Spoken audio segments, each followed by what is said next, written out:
ቆንጆ ነሽ ግን ገዳይ ነሽ። ሴት ልጅ በፍጹም መጠጣት የሌለባት ፋሽን ያለፈባቸው 3 መጠጦች። እኔ ቆሻሻ ነኝ ኢየሱስ ግን ንጉስ ነው በማለት ብዙዎችን ያነጋገረችው ድንቅ ናት።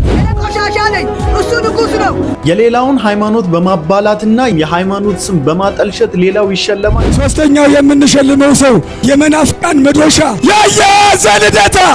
ሌላው ደግሞ እንደዚህ ልጅ ተሸክሞ ወንጌልን ይሰራል። እነዚህ ሽልማታቸው ከሰማይ ነው። እንቴውንኩኝ ጌታን ተቀብያለሁ በስመ ሥላሴ ስም። ምን አባ በሞላ ፕራንክ በኢየሱስ ክርስቶስ ቀል መጽሐፍ ቅዱስ ምን እንደምትማሩ አንተ እንዴት ይላል? አንብባታም ጭራሽ መጽሐፍ ቅዱስን አንብቦ የማያውቁ ቄሶች። ከዚህ በኋላ እኛ ከፍ ከፍ የምናደርገው ገዳም የለም። ኦርቶዶክስ ሆነው እውነት የበራላቸው አባቶች። ምሕረቱ ብዙ ነው፣ ምሕረቱ ብዙ ነው፣ ብዙ ነው፣ ብዙ ነው፣ ምሕረቱ ብዙ ነው፣ ብዙ ነው። ሰላም ሰላም፣ እንዴት ናችሁ? እኔ ወንድማችሁ ጂንቬሪያው ነኝ። ዛሬም እንግዲህ እንደተለመደው በቆንጆ ቪዲዮዎች ከች ብዬላችኋለሁ። አውቃለሁ በዚህኛው አካውንት ጠፍቻለሁ። ቆንጆ ቪዲዮዎችን ይዤላችሁ መጥቻለሁ። ሁላችሁም ቪዲዮን ከመጀመራችሁ በፊት ላይክ እያደረጋችሁ ቪዲዮን ጀምሩ። ሰብስክራይብ ያላደረጋችሁ ሰዎች ሰብስክራይብ እያደረጋችሁ ቤተሰብ ሁኑ። ይመቻችሁ። ይቅረተኝ ያድናል ኢየሱስ ይታደጋል። ጦንቃዩ ይሞታል። ጦንቃይ ቤት የሚሄዱ ያምታሉ። ራቡን በለሰው ይዘምራል። ወንጌል ያሸንፋል። ወንጌል ይወጣል። ጦንቃዩ ይሞታል። ከዛም በኋላ ሞርተኞቹ ደጋሞቹ ለጌታ ይሽጋሉ። የሚያምኑ ከሆነ በስታን ይለቅማሉ። ለጌታ በስታን ይለቅማሉ። እሺ ብትሉ ከሆነ አትዋረድ። ከኔ ጋር ያለው ትልቅ ነው። እሺ ተራ አይደለም። እኔ ቆሻሻ ነኝ እሱ ንጉስ ነው። አይተወንም፣ አይንቀኝም። ይበል እግዚአብሔር ይመጣል። ይበል እንጂ አትኩራ። ጠላት እንደራስ ውረድ። የምንላይ መርጋበር የበበድል ይጸልይ የምረግም ይምረግ። የኪዳን ልጅ ነኝ፣ ተራ አይደለህም። የአብ ልጅ ነኝ። ኢየሱስ ጀግና ነው፣ ሐለቃ ነው፣ የማይተው የማይንቅ ስለ ሰው ወጣት የሞተው የተሰቀለው ፍቅሩ በመስቀል ያሳየው ሰው ልጅ ወዳለው ካለ ሚስቱም ትሁን ወንድም ይሁን እናትም ትሁን ብለው በከባድ ያስታውቃሉ። ክርስቶስ ግን በመስቀል ላይ ያስታወቀው ስለ ሰው ወጣት የተቸከለው ስለ ሰው ወጣት የሞተው አይተው ከእናትና ከአባት ይበልጣል። ይበል በትዕግስት ጠብቅ። በመከራ የሚጠራ የተባረከ የሚያመሰግን እግዚአብሔር ሰው ሻሉ። እንዴት ነው ደስ የሚለው! እንዴት በስልጣን የተሞላ እንዴት አውቶሪቲ ያለው ስብከት ነው የሰበከችው። በቃ አውቶሪቲ በስሙ ለሚያምኑ የእግዚአብሔር ልጆች የሆኑ ዘንድ ስልጣንን ሰጣችሁ። የእግዚአብሔር ልጅነት ስልጣንን በተሞላ ንግግር በኮንፊደንስ ሃሌሉያ! እንዴት ደስ ትላለች! ያውም ደግሞ አይታችሁ ልጅ ተሸክማለች። ልጅ ተሸክማ አንድ ቆይ ልጅ ገምላችሁ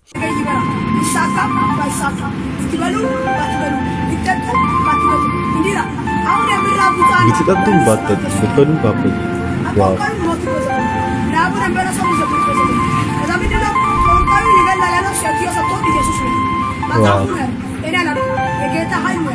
ሽቅጥ አድርጋ መጽሐፉ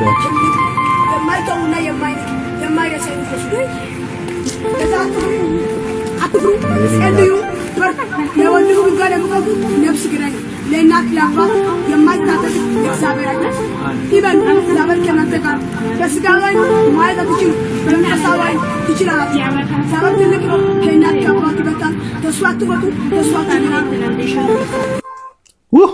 አረ በኢየሱስ ክርስቶስ ስም፣ አረ በኢየሱስ እቺን ሴት ከምር በጌታ ስወዳችሁ፣ በቃ ስወዳችሁ ከምር ከልቤ ነው። በጌታ እኔ ምንም ለምኛ አላቅማ። በጌታ ስወዳችሁ እቺን አይ ቲንክ ዲላ አካባቢ እንዳለች አንድ ወንድማችን ኢንፎርሜሽን ሲሰጥ አይቻለሁ። ቻሌንጅ እናስጀምር በጌታ ነው ብላችሁ በቃ ይሄን ቪዲዮ ቆራርጣችሁ ቲክታክ ላይ ፖስት አድርጉ። ቻሌንጅ እንጀምር። በአካል ማግኘት ካለብን በአካል እናግኛት፣ ያለችበት ድረስ እንሂድ። ከዛስ ይቺን እናት እናገኛትና ይህን ቻሌንጅ እንትን እንበል። ምንድነው በምንም አይነት መልኩ በምንም አይነት ሁኔታ ማገዝ ያለብንን ነገር ሁሉ እናድርግ። እኔ በበኩሌ እዚህ ኮሜንት ላይ ሂድ ጂሚ አግኛት የምትሉ ሰዎች ካላችሁ ኮሜንት ላይ ጻፉ። አግኛት ብቻ አይደለም የምትሰጧት ጊፍት ሊኖር ይገባል። የግድ ማለት ነው። ጊፍት ስላችሁ የሚያበረታታት ልጇን የምታሳድግበት የሆነ አቅም የሚሆናት የቤት ኪራይ የሚሆናትን ነገር አብሬ ነው ይዤላት መሄድ እንፈልገው። በጭራሽ ባዶ እጄ መሄድ አልፈልግም። ዝም ብዬ ሄጄ በርቺ ጎበዝ ምናምን ልላት አልፈልግም በጭራሽ ማለት ነው። ከኔ ጋር ያላችሁ ሰዎች ጂሚ ሂድ ብቻ ብላችሁ አይደለም፣ እዚህ ጋር በማስቀመጥላችሁ በቴሌግራም ቻናል እና በስልክ ቁጥር እየደወላችሁ እኛ የአቅማችንን እናደርጋለን። እኔ ሄዳለሁ። የእውነቴ ነው፣ ከልቤ ነው የምነግራችሁ። እኔ ዲላ ሄጄ አላውቅም በጭራሽ።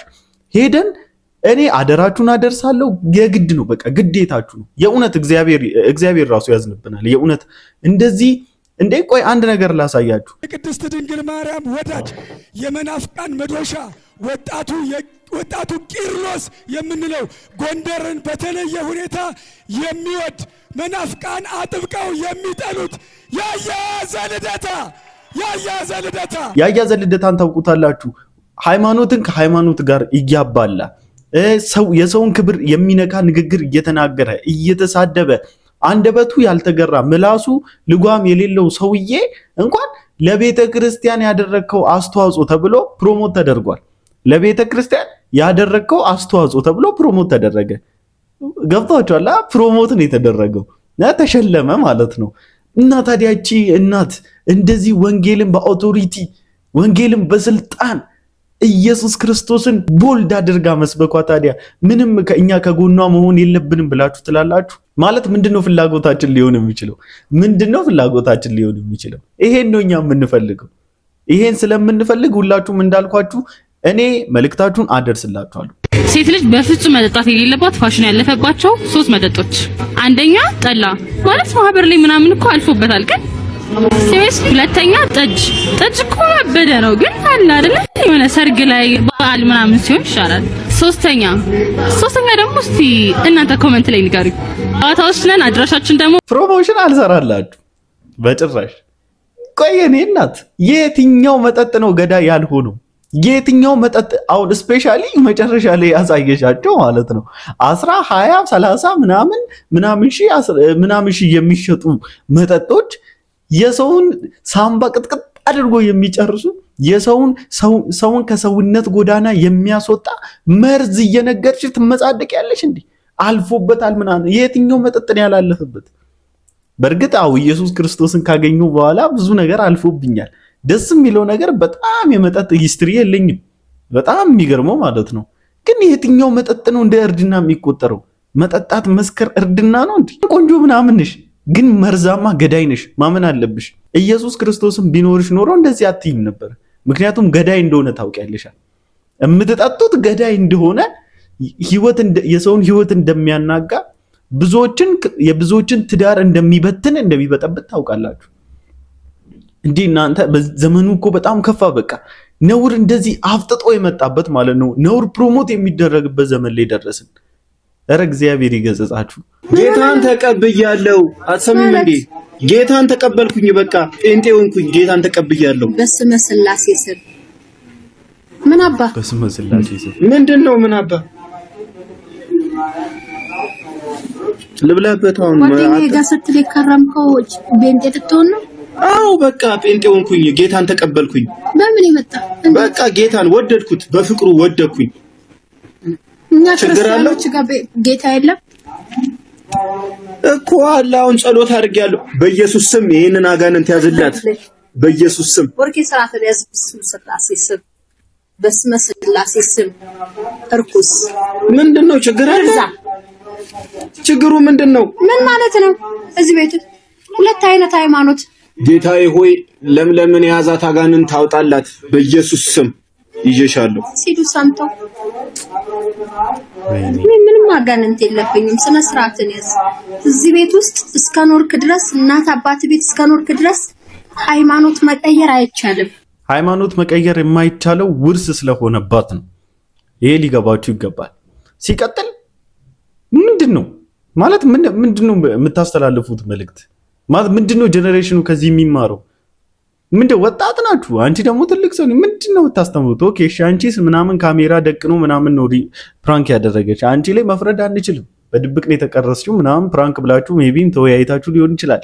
ዊ ዶንት ኢቭን ነው ማለት ፕራንክ በዚህ ዘመን ምናምን ፕራንክ ይባላል እንጂ ፕራንክነቱ ራሱ ቀልድ ነው ማለት ተነጋግራችሁ የምትሰሩት ነው።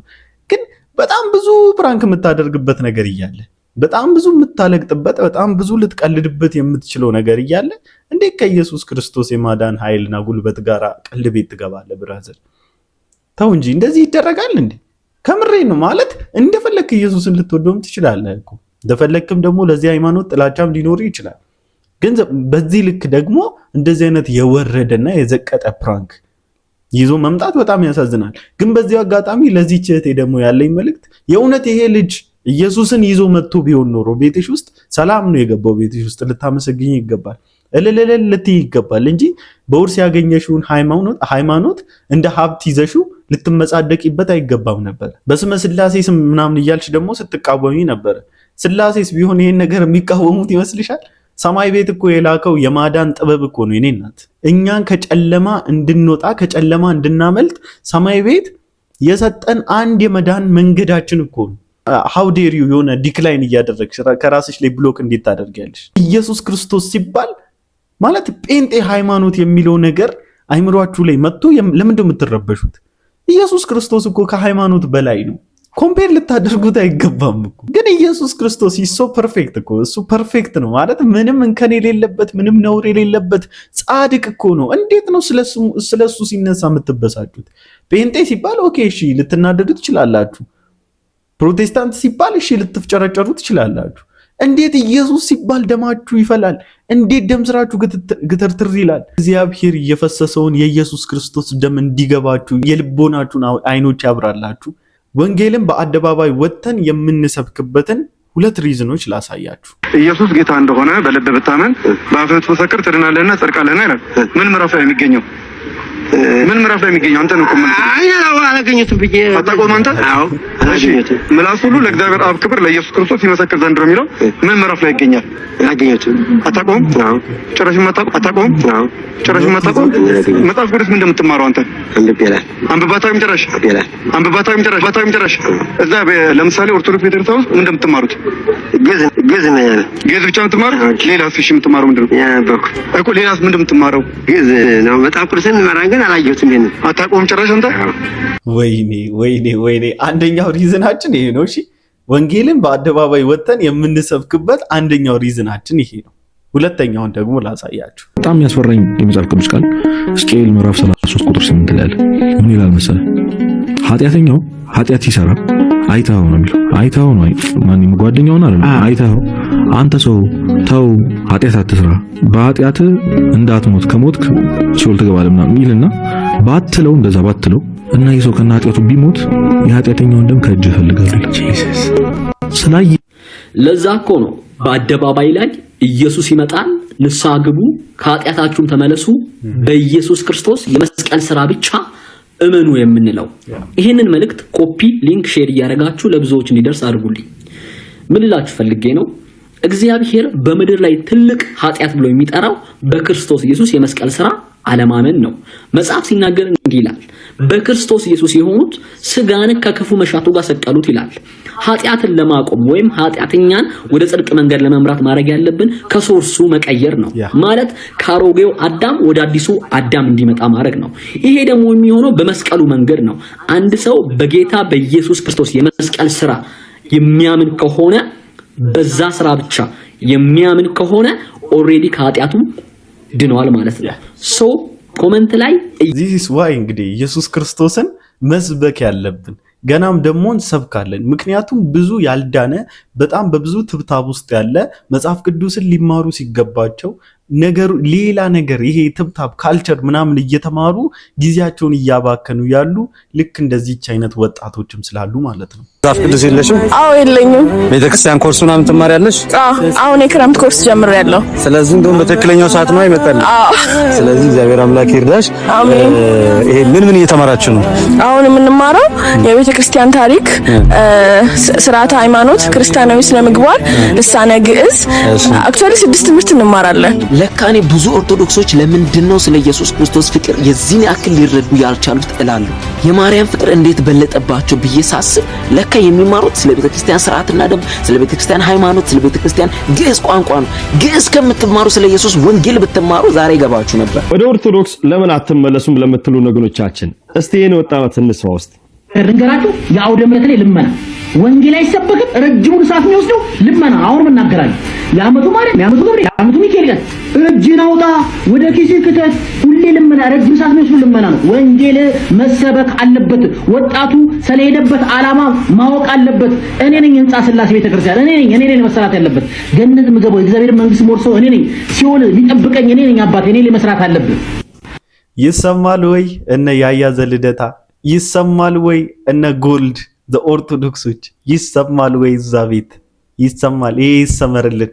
ልታስገነቡት ከሄዳችሁት የማርያም ቤት ይልቅ ይሄው እዚህ ጋር እየፈረሰ ያለ ቅዱስ ቃሉን በማጣት እየፈረሰ ያለ ከዘላለም ሕይወት እየጠፋ ጭራሹኑ ወደ ዘላለም ጥፋት እየሄደ ያለውን ገንቡ። ይሄ ይሻላችኋል። እናንተም ትገነባላችሁ። እናንተም ተገንቡ፣ እንደዚህንም ገንቡ ይሻላል። ክብር ለጌታ ለኢየሱስ ይሁን። ወንድሜም ሆነ ለሌሎቻችሁ ወንድማችን የጠየቀው ጥያቄ ትክክለኛ የነፍስ ጥያቄ ነው። የነፍስን ጥያቄ ደግሞ የሚመልሰው ወንጌል ነው። ወንጌልም ደግሞ ስለ ልጁ ስለ ኢየሱስ ክርስቶስ ነው። አቤት አቤት! ዛሬ ከምር በጣም ደስ ብሎኝ ነው ቪዲዮ እየሰራሁ ያለሁት። ለምሳሌ አንድ በጣም ያስደነገጠኝ ነገር ማርያምን መጽሐፍ ቅዱስ ሙሉ ውስጥ በሙሉ ማገኛት መስሎኝ ነበር። በሙሉ በቃ ማቴዎስ ስለ ማርያም ብቻ የሚያወራ ይመስለኝ ነበር። በእኔ ህይወትና ቤተክርስቲያን ውስጥ በምናደርገው ስርዓት አምልኮ ያላትን ቦታ የሚያክል መጽሐፍ ቅዱስ ውስጥ ሽፋን አለማግኘቷ በጣም አስደንግጦኛል። ለረጅም ጊዜ ነው ያድንጋጤ ነው ውስጥ የቆየው። ጳውሎስ አሁን የአዲስ ኪዳንን ግማሽ የጻፈ ሰው ነው። ጳውሎስ አልጠቀሳትም። ጳውሎስ ስለሷ አንድ መጽሐፍ አልጻፈም፣ ወይም ስለሷ ብዙ አላለም። ዮሐንስ አሁን በጣም የማርያም ወዳጅ ቅርብ የሚባል ሐዋርያ ነው። 5 ጽሁፎች አሉት በቤተክርስቲያን ታሪክ ውስጥ ራእይን ጨምሮ። ከአምስቱ እኔ 2ቱን ስለ ማርያም ጠብቅ ነበር፣ ወይም ደግሞ በቃ ብዙ ቦታ ላይ በግልጽ የማርያምን ቅድስና፣ የማርያምን ልዩነት፣ የማርያምን አማላጅነት፣ እግዚአብሔር የሰጣትን ኪዳን፣ አዳኝነቷን፣ በቃ ታምር አድራጊነቷን ብዙ ነገር ጠብቅ ነበር። ለምንድን ነው መጽሐፍ ቅዱስ ስለ ጊዮርጊስ ማያወራው? እኔ እንደውም በቃ ይሄ ቅዱሳን ጻድቃን የሚባሉት ሁሉ እንደው መጽሐፍ ቅዱስ የሚያወራላቸው ያህል ሁሉ ይሰማኝ ነበር። መዝሙር መጽሐፎቻችን ላይ፣ የጸሎት መጽሐፎቻችን ላይ፣ ድርሳናት፣ ታምራት ላይ የምናገኛቸውን ነገሮች መጽሐፍ ቅዱስ ላይ በቀላሉ አገኛቸዋለሁ ብዬ ጠብቅ ነበር። ያው መጽሐፍ ቅዱስ ስናነብ ስላልነበር እና ያን ማጣቴ የሆነ ፖይንት ኦፍ ዲፓርቸር እንዳለ በመጽሐፍ ቅዱስና በእኛ የሥርዓት አምልኮ ውስጥ ግልጽ የሆነ በቃ ችግር እንዳለ ቀስ በቀስ ማስተዋል ጀመርኩ። የሚገርም እኮ ነው። እግዚአብሔርን እንዴት ነው ጌታ ያረዳ በእናት በስመ አብ። ይሄ እኮ በጣም እግዚአብሔር አያችሁ፣ ኢየሱስ ክርስቶስ እንዴት ነገሮችን ሪያላይዝ እንድታደርጉ እንደሚያደርጋችሁ፣ መንፈስ ቅዱስ እንዴት እንደሚረዳ አያችሁ አይደለ? እናንተ የምታክፋፉት ዛሬ ሌሎች ተጨማሪ ደባል አማልክቶች ያስገባችሁበት አምላክ how he care for you በቃ እንዴት ኬር እንደሚያደርግላችሁ አያችሁ አይደለ? ዋው! አምላኳን ከመውለድ በላይ ምን ይጻፍ ብሎ የተጻፈ አንድ ኮሜንት አየሁ። ከዛ በላይ ካልተጻፈ እዛ ላይ መቆም ነው በቃ። ከዛ በላይ አልተጻፈላትም፣ እዛው ላይ ቁም። ምንም የምትጨምር ምንም ተጨንቀህላት አድ የምታደርግላት ምንም ጉዳይ የለም። እሷ ራሱ ታዝንባችኋለች። ከምር እሷ ራሱ ታፍርበታለች። ይሄን መታ ብታይ ታፍርበታለች። በነገራችን ላይ እግዚአብሔር ቅዱስ ነው ለዘላለም። ምንም እሱ ላይ የምትጨምሩትም የምትቀንሱ ምንም ነገር የሌለው ንጹህ አምላክ ነው። ደባል አያስፈልገው። ለማዳኑ እርሱ በቂ ነው። ልጁ በቂ ነው። ኢየሱስ ጌታ ነው። በጽናት እንድቆም እግዚአብሔርን እንዳቅ ሁሉ ነገር ተራ እንደሆነ እሱ ብቻ ትልቅ እንደሆነ እንዲገባኝ እኔ ዳለው መንፈሴን ተውላቸዋለሁ አምላክ ስላለ ኢየሱስ ስላለ የኢየሱስ መንፈስ ውስጥ ያለ ይጠብቀኛል። እኔ ፖለቲከኛ ነበርኩ፣ አሁን ጡረተኛ ነኝ። እኔ የምክር ቤት አፈጉባኤ ነበርኩ። የመጣሁበት ምክንያት አለ። ገና ወደ ምክር ቤት ሳልመጣ ኦሮሚያ ፕሬዝዳንት እያለሁ አንድ ቀን አስቸጋሪ ሁኔታ ይገጥመኛል። በጣም አስቸጋሪ ሁኔታ። ያን አስቸጋሪ መድረክ አለፍኩና እድሜ ልኬን አስቸጋሪ ስቃይ አሳልፌያለሁና ምን አሰቃየኝ፣ አሁን ሪዛይን ማድረግ አለብኝ ብዬ ወደ ቤት መጣሁ። ስብሰባውን ከጨረስን በኋላ ማለት ነው። ቤት ልጆች ትምህርት ቤት ናቸው። ከባለቤቴ ጋር ውጭ ቁጭ ብለን ምሳ ስንበላ ምሳው አልበላል። አዲስ የስልክ ቁጥር አውጥቼ ነበርና በዛ ስልክ ይደወልልኛል። ተደጋግሞ ሲደወል ሳነሳ መልእክት አለኝ ይለኛል። ታውቀኛለህ? አላውቅም፣ በቴሌቪዥን ነው የማውቅህ። ዘጋሁበትና እንደገና ቆይቶኝ ደውዬለት ቢሮዬን ታውቃለህ አልኩት። አሁን አለኝ። በ10 ሰዓት እንድትመጣ አልኩት። 10 ሰዓት መጣ። እውነት እላቸዋለሁ ስብሰባ ላይ የነበረውንና እኔ በውስጤ የወሰንኩትን ውሳኔ እንደ ቃለ ጉባኤ ነው የነገረኝ። እግዚአብሔር አሻግርሃለሁ ይላልና ይሄኛውን ቶ ይሄ ሰው ከገጠር የመጣ ነው፣ ወጣት ነው። የመጀመሪያ ነው። ግራ ገባኝ። ይሄ ጨርሼ በሁለተኛው ቀን ደግሞ አንድ ኖርዌይ የሚኖር አገልጋይ አለ። እሱ ደግሞ በሌላ ሰው መንገድ ወደ ቢሮ ይመጣል። ተመሳሳይ ቃል ነገር አሻግርሃለሁ ይላል። እረፍ ነው። ይሄኔ አራግፌ ቁጭ አልኩና ይሄ ነገር የእግዚአብሔር መልእክት ነው እውነት ነው ብዬ እንግዲህ እኔ ኮሙኒስት ሆኜ እግዚአብሔር የለም ብዬ አላውቅም በህይወቴ። እግዚአብሔር ይመስገን። እግዚአብሔር እንደዚህ መልእክቱን ያስተላልፋልና አንዳንድ በጌታ ቤት ውስጥ የሚነግዱ ሸቃጮች ከሚያደርጉት የተነሳ እንደዚህ ፐርፌክት የሆነ የእግዚአብሔርን ከእግዚአብሔር የተቀበሉትን ለሰው የሚያመጡትን መልእክትም ደግሞ እንዳይሰሙ የሚያደርግ የሆነ ክፉ መንፈስ አለና እግዚአብሔር ይገጽጸው እና በጣም ደስ ብሎኛል በአቶ አባዱላ ቴስቲሞኒ። እና ለማንኛውም ለዛሬ ጄላችሁ የመጣኋቸው ቪዲዮዎች እኚህን ይመስሉ ነበረ። እንደተዝናናችሁበት እንደተማራችሁበት ተስፋ አደርጋለሁ። ደግሞ መልእክቴ ደርሷችሁ ሁላችሁም በኮሜንት ላይ ድጋፋችሁን እንደምታደርጉ ከኔ ጎን እንደምትሆኑ እንደምትተባበሩ ተስፋ አደርጋለሁ። በቀጣይ ቪዲዮ አዲስ ነገር ይዤላችሁ እመጣለሁ። እስከ ነገ ሰላም ቆዩልኝ።